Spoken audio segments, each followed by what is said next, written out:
sangat menyedihkan, memprihatinkan, dan membuat kita merasa geram. Bagaimana mungkin seorang anak yang usianya 19 tahun bisa tersenyum di depan kamera setelah membunuh ibunya sendiri dengan tusukan pisau di wajah dan leher ibunda yang melahirkannya.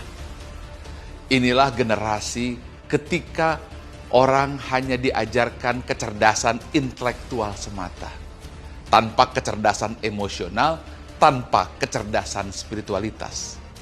Kecerdasan emosional adalah kemampuan untuk merasa, what do I feel? Orang menyebutnya EQ atau emotional quotient.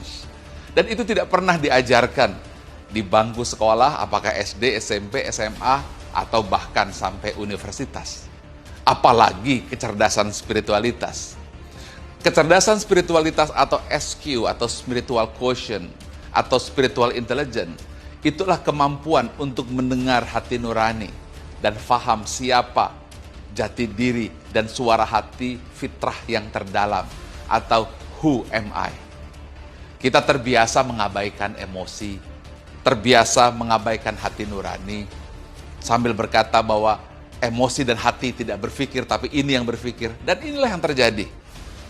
Seorang anak membunuh ibunya 151 kali tusukan dan tersenyum di depan kamera. Mudah-mudahan ini pelajaran untuk kita semuanya. Bukan hanya di Indonesia, tetapi juga di Malaysia dan di seluruh dunia. Bahwa tidak cukup mengajarkan anak-anak kita, generasi kita, hanya IQ atau kecerdasan intelektual atau nilai akademik. Yang itu sudah jelas, hanya berperan 10 hingga 20% saja keberhasilan. Tanpa adanya kecerdasan emosional, kemampuan merasa, tanpa adanya kecerdasan spiritual, kemampuan untuk mendengar nurani yang terdalam.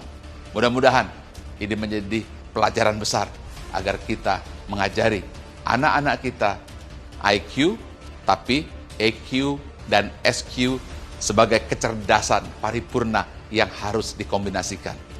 Ingat, mengajarkan orang tanpa hati nurani tidak mengajar sama sekali.